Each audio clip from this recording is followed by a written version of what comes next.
Hi, welcome to this video for the EDUQAS GCSE English Language Paper 1. This video is looking at the impressions question. So the question we're looking at is, read lines 33 to 59. What are your impressions of Jackson in these lines? How does the writer show you what he's like? You must refer to the text to support your answer using relevant subject terminology.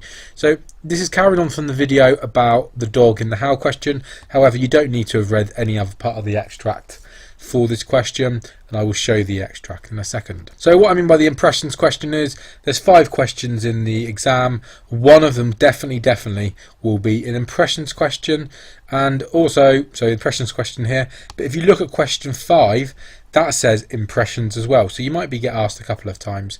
This will be a 10 mark or a 5 mark question, so you have to change your answer for what you get. So how many quotes do you need to use? So remember, it's more about covering and tracking the text. How many quotes do you need to use? Well, I would say if it's a 5 mark question, you're going to be using 3 to 5 quotes in your answer, and if it's a 10 mark question, 7 to 10 quotes. From looking at our older student work with the GCSE, the exam board is very keen that you use and cover a lot of the text. So you need to use a range of quotes, like I said, and they should be from the beginning, middle and end of the extract. So if we're looking at an extract like this, we don't just want quotes from the start, we want quotes from all through the extract. So even more quotes in this, but we want to track all the way from top to bottom. So in a lot of ways, it's very similar to the how question. The only change being really that in the how question you would have been asked something specific. So how does the extract tense and dramatic, or how does the weather change, whatever. With the impressions question, it's more about your opinion. So impressions means the kind of view you might have of a place or person when you read what is said about them. An example impressions, you could say someone is happy, someone is brave, someone is scared, someone is competitive, negative, selfish. So like I said, this is focused on your response to the text. So you're not told that you need to look for dramatic, intense stuff. It's just what your opinion is of someone or a place in the text. So what are we looking for? Well, we're looking for these things: adjectives, verbs, nouns, word choice, adverbs, the forest, hyperbole, how the extract starts and ends, punctuation, sensory language and figurative language. So you're not going to get a mark just for picking these out, but you will get higher marks if you pick it out and then comment why it is effective. If you're not sure about any of the exam terminology, you can download the sheet at bbcenglish.wordpress.com. So like I said, impressions is a view of someone or a person based on the text.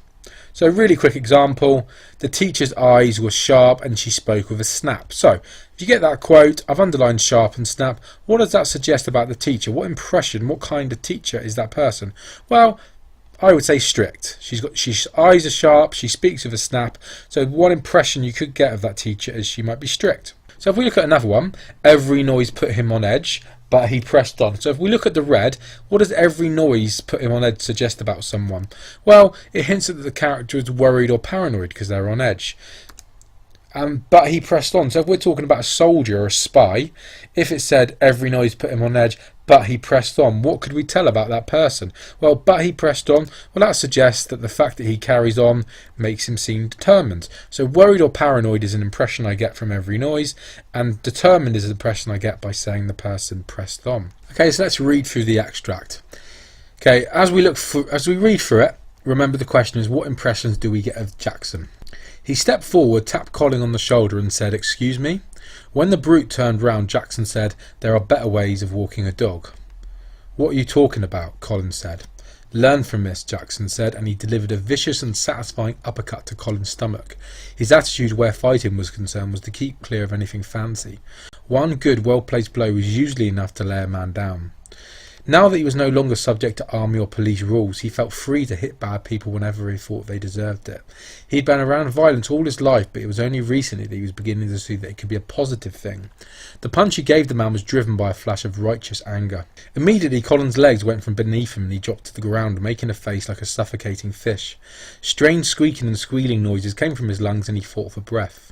Jackson squatted down next to Colin and said, "Do that to anyone or anything again, man, woman, child, dog, even a tree, and you're dead. And you'll never know whether I'm not watching you. Understand?" The man nodded, even though he still hadn't managed to take a breath. Looked in fact like he might never take another one. Bullies were always cowards at heart. His phone had clattered to the pavement. Jackson stood up and stepped on the phone and ground it into the pavement. It was unnecessary, but he enjoyed making it another punishment for the man. The dog was still cowering in the boot. He could hardly leave it there, so he picked it up and was surprised to find it was warm, even though it was shivering all over as it was frozen. He cradled it against his chest and stroked its head in an effort to reassure he wasn't just another big man about to beat it up. He walked away. The dog, still in his arms, glancing back once to make sure that Colin was still alive. It wouldn't have bothered him too much if he was dead, but he didn't really want to find himself on a murder charge. What I got my students to do was highlight any words or phrases that tell you the kind of person that Jackson is. So I'll give you a couple of examples if you want to pause and have a go on your own.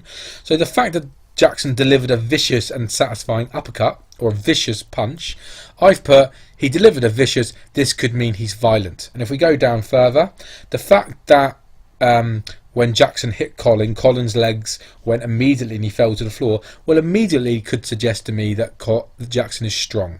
Okay, so go through it and see if you can pick out a few impressions. Okay, so let's go through mine. So the question again is, what impressions of Jackson do you get? How does the writer show? Well, if we go straight away, at the top it says he stepped forward, he tapped him, and he asked him a question. So this would suggest to me that even though Jackson is going to punch this person, that Jackson is quite calm. It doesn't say Jackson has sprinted up to the man or Jackson leapt onto the man. Tap suggests the man is composed, he's calm, he's in control of his emotions. Then it says, learn from this, Jackson delivered a vicious. So vicious is a powerful adjective describing the punch. And satisfying almost suggests that he's enjoying it. If you're satisfied by something, you liked it. So it almost suggests here that Jackson is satisfied that he's punched the guy. Uppercut, we could talk about that it's a real technique of punch. So maybe this suggests that Jackson has hit someone before.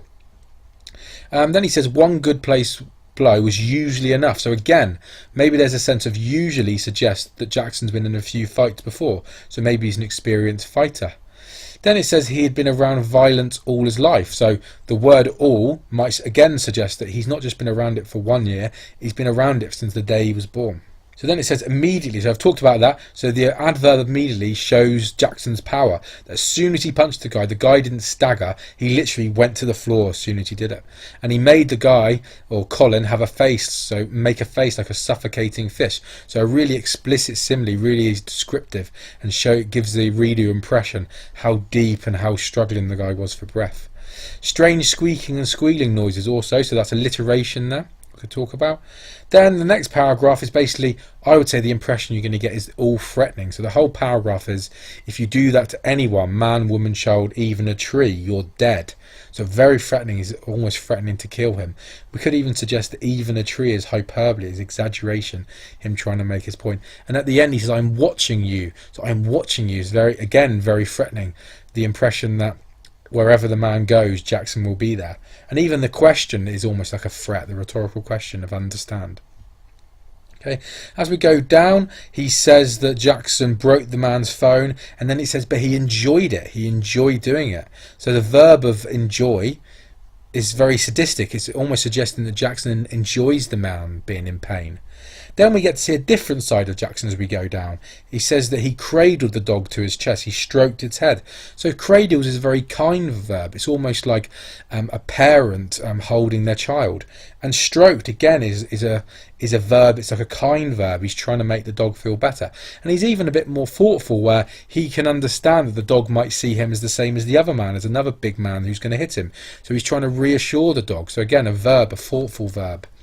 Then at the end we go back to the negative side of him, unfortunately, with the impression. So the only reason he looks to see if the guy is alive is because he thinks that he might get put in prison. So that's selfish. But we can tell he's not too worried about the man, because he doesn't look back. He doesn't walk back to the man. He glances back, which glance almost suggests like a quick look. So he's not even too bothered. Okay, so here is all the impressions that I would talk about. So calm and composed, violent, experienced fighter, threatening, powerful, sadistic, thoughtful and kind, not worried about his victim. A few of these you could shove together, so you could probably shove violent, powerful and sadistic all together. But I would say the ones in yellow are all the impressions, and then the quotes below are the ones that we can discuss, and we're going to discuss them now. Firstly, how are we going to structure our answer? I would start each point with, or each impression with, the impression I get is. So although it does sound boring, it does keep us very strict on the answer. We don't go and start to waffle. It keeps us really specific to what we want to talk about. And I also, where possible, use one-word quotations. Okay, so the idea here is that it makes our inference very clear, very specific. You can write out a sentence of a quote if you want to, but you've just got to make sure after you write out the sentence, you then zoom in or focus on one part of that quote. So I would say this is how we're going to structure our answer for this question. 1 is tell us what impression you get of Jackson. 2, give us the technique and quote. So for example, if we're talking about choked, we could say that is a verb, and then we've got the quote, choked. And then we've got the connotations of the quote. So in this case, if my impression is dangerous, and then I use my quote, my connotation would be, why does that quote make Jackson seem dangerous? Why are those words being chosen? What is the effect on the reader? So let's look at violent first. It's obviously a violent extract because the whole thing really is about Jackson punching the man. But violent adjectives I would pick out are going to be vicious, and I'm going to be satisfying. So vicious basically means someone who's very aggressive, very direct. Vicious makes it sound really, really bad. Well, satisfying is, if you look at this image here, is almost someone who's pleased with himself for doing something. So again, our structure is impression, technique and quote, connotations. So let's look at one together. So one impression I get of Jackson is that he is violent. So I'm answering the question. The question has asked me, what impressions do you get? My first impression is that he's violent. Then my quote for this is the use of the adjective vicious. Notice I'm not talking about a massive quote, it's one word, and I've used the adjective vicious. I've used the adjective as in the name, the type of word, to show the examiner I know what the adjective is. And all I'm saying is now is, why has the word vicious been used to describe the punch? How does this make Jackson seem violent? Well, the use of the adjective vicious suggests he hits with a particularly aggressive blow. So if he would have said he hit with a light punch, it would tell us one thing, but vicious punch tells us the man really had force behind it. Another impression I get of Jackson is violent. Okay, the use of the adjective vicious suggests it's a particularly aggressive blow, so we've talked about that one.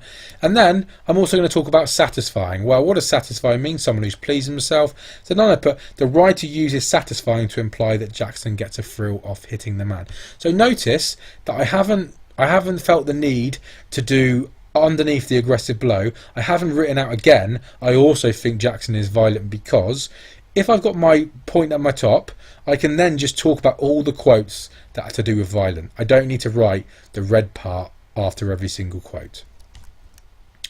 And that's it all together. So let's look at sadistic, okay? So sadistic, or someone who enjoys someone's pain. The main thing for that is it says he breaks the guy's throat and he says he enjoyed another punishment for the man. Okay, so it's almost like he's enjoying, so see this image up here, he's enjoying seeing someone hurt. So Jackson is Michael Jackson on the left, and he's enjoying someone suffer from pain. So another impression is that he is sadistic. And then I've zoomed it down to one word, enjoys. It's a verb, it's a doing word. And I'm just put, why does that show he's sadistic? Well, the verb enjoys is used to show Jackson likes seeing the man suffer when he breaks the man's phone. Really simple. And there it is as a proper paragraph. Okay, let's talk about experienced fighter. So we haven't mentioned that one too much. So what quotes do we say make him look like an experienced fighter? Well, one, I would say that he punches with an uppercut. So what my point is about this is that he didn't just shove a punch. An uppercut suggests that Jackson is a good fighter, that he knows what he's doing, he knows what a technical punch looks like. Usually, so it says that one well space usually works. So usually, again, suggests that Jackson is used to fighting, that this thing happens quite a lot. Okay, and another one is, it says he's been around violence all his life. So again, all suggests that he's been around it from the moment he was born to the moment he is now. Okay, so again, my impression is that he's an experienced fighter. And then I've got a few quotes here. So the adverb usually tells the reader that Jackson has punched people before. Being around violence all his life tells us that the violence is completely ingrained in Jackson. And then I'm going to zoom in on all of that quote and say all suggest fighting's been present from being an infant to adulthood. So you notice I haven't written out that he is an experienced fighter every single time I do a quote. I pull it up at the top of my page or top of my paragraph, and after that I say my quote and explain why it's been used and explain why it makes Jackson sound like an experienced fighter. Okay, and also about the uppercut, the fact he punches with proper boxing technique, uppercut, suggests he's a skilled fighter. So if you look at these, all of these are one sentence, aren't they? So all I'm doing is explaining why uppercut makes him sound like he knows what he's doing when he's fighting. And there it is all together. So 2 sentences or 1 sentence each, like that, turns it into a really impressive paragraph. Okay, let's look at Jackson being threatening. So the quotes we could pick out for threatening, I would say, would be, "I'm watching you." Okay, so it's almost like a CCTV camera that Jackson's turned into someone where wherever this guy Colin goes, Jackson's already going to be watching there, almost like a really voyeuristic verb, like a really sort of threatening verb, watching. Okay, we've got understand. So again, it's sort of quite like a threatening question. He threatens him by saying, "You are dead." So he's threatening to say that Jackson will kill him personally. And we could say there's a bit of a list with exaggeration, with hyperbole. So he says, if you do anything, if you hurt a man, boy, dog, even a tree. So the exaggeration almost exaggerates itself how threatening Jackson is being. Okay, again, I'll put my impression up the top. Jackson is threatening. Then I'm going to talk about I'm watching you first. I'm going to zoom in, I'm watching you. So I'm watching you. The voyeuristic, so that means somebody who watches something. The voyeuristic verb watching makes Jackson seem an almost big brother presence, who the man will always be worried about. So big brother is something that always watches. Then we're going to talk about the question. So understand. Jackson knows the man he can barely respond to. Hadn't managed to take a breath. And then Jackson also physically intimidates the man with his stance squatted down next to Colin. Then talking about the hyperbole, the writer uses hyperbole, even a tree, to exaggerate the threat of Jackson by implying if the man does any little thing wrong, Jackson will kill him. You're dead. So if you notice there, I've got 4 or 5 quotes in there. I'm really tracking through the text. I'm really including all the quotes that the exam board want me to do. And there it is, put in one really impressive paragraph. Okay, so let's have a look at Jackson's power. So the things that told me about Jackson's power would be immediately. So he punched the man and he immediately fell to the floor. So an adverb, immediately. And the simile, making a face like a suffocating fish. So it gives an image in the reader in mind of this image here, that Jackson has caused what this fish is doing. Okay, again, so simple paragraphs. So the impression is that he's powerful. He's saying that Colin fell to the floor immediately. That's my quote, and I'm going to explain that by saying, well, why does that show Jackson to be powerful? Well, this adverb suggests the force was so strong the man fell to the floor instantly. So immediately means straight away. Then I'm going to talk about the simile. The simile, a face like a suffocating fish, implies the man is grotesquely struggling for breath. So the man isn't just sort of like struggling a little bit. The image of the suffocating fish really puts the image in the reader's mind that this guy's really he's really struggling for breath. And then we can even talk about in the text, it says that the alliteration of squeaking and squealing again emphasises the pain from Jackson's blows. We can all imagine what a squeaking and squealing someone would sound like. And there it is, put as one paragraph. Okay, calm and composed. So the verbs stepped and tapped we've talked about earlier. They're quite calm verbs, yeah? So if you tap something, it's very soft almost, isn't it? So it's not the impression we'd get if someone was really angry. They would maybe thump. But because the word tapped are used, it suggests that maybe Jackson is calm. And the other one could be excuse me. So it's quite a polite questioning. Again, we're using this structure. So one impression I get of Jackson is that he's calm and composed. So the writer uses placid, so calm verbs such as stepped and tapped. Remember, if we can, we want to use the technique, verb, but we can also describe the technique, so violent or strong or explicit, and in this case, placid. So now I'm going to say, why is stepped and tapped? Why do they say that Jackson's calm and composed? Well, this suggests he's thinking about what he's going to do and not acting on impulse. So he's not leaping on the guy. Yeah, if it said Jackson leapt onto the guy, we might think Jackson was out of control. But stepped and tapped shows us that he's still in control of his emotions. And there it is one paragraph. Okay, thoughtful and kind. So you would actually get more marks. All of the impressions so far are pretty negative. But if you said at the end, however, towards the end of the extract we see a different side, the examiner's going to like that sort of thing. So a change of impression. So thoughtful and kind, I would say the verbs cradled. So if you cradle something, it's almost like this, you're holding a baby. And I would say stroked as well. So if you stroke something, it's very kind, it's very nice. Those are the things I would say are thoughtful and kind. And also he was reassuring the dog that he wasn't like all the other men. All of these things are showing a different side to him. Yeah, so reassuring. Okay, the writer gives a different impression. So see how I haven't just put the writer gives the impression he's kind. I've put a little bit extra by saying we see a different impression to show the examiner I've picked up on the change. Okay, that he is kind. Okay, so the quote is cradled. So the verb cradle suggests he's treating the dog like a newborn baby. Then I'm going to talk about stroked. Well, stroked suggests he's being tender and trying to make the dog feel at home and relax. I've just said why cradle's been used, why stroked been used, and there it is a proper paragraph. Okay, last one, not worried about his victim. Notice how I am going through the text top to bottom. Okay, the quotes that told me you're not worried about his victim were the glancing, so he only glanced back. So if you glance at someone, you almost look at someone like this. So he wasn't going back to check if the man was okay. He literally had a very quick look out the corner of his eye. And the other thing was not bothered he was dead. So the only reason he went over is because he thought he might be in prison. But really, he wasn't really bothered if the guy was seriously hurt. Okay, so the final impression I get of Jackson is that he's not worried about his victim. Okay, and then I'm going to explain what glancing means, why that shows he's not bothered. The verb glancing suggests he barely looked to see if the man was okay, and he was not bothered if the man dies. Again, bothered is a quote, so I've put another quote in there. I've almost got two quotes in there. Okay, then we say Jackson also could be viewed as selfish when he talks about being on a murder charge. This suggests the only reason he pays a tiny amount of attention to the man is because he doesn't want to be arrested, and there it is as one. Okay, there's all the quotes, all my impressions, and all I've done with those quotes is put them into a paragraph. So said the impression, give the quote, and then say what effect those words have. Okay, there they are all together in sort of a proper page. If you want to have a look at it, if you want to download the 10 out of 10 answer, so the grade 9 answer, if you go to bbcenglish.wordpress.com, you can read it for yourself as a work page. So just remember this question. Say the impression, give the quote, and tell us what effect those words have. Why those words have been chosen by the author, and you'll be absolutely fine.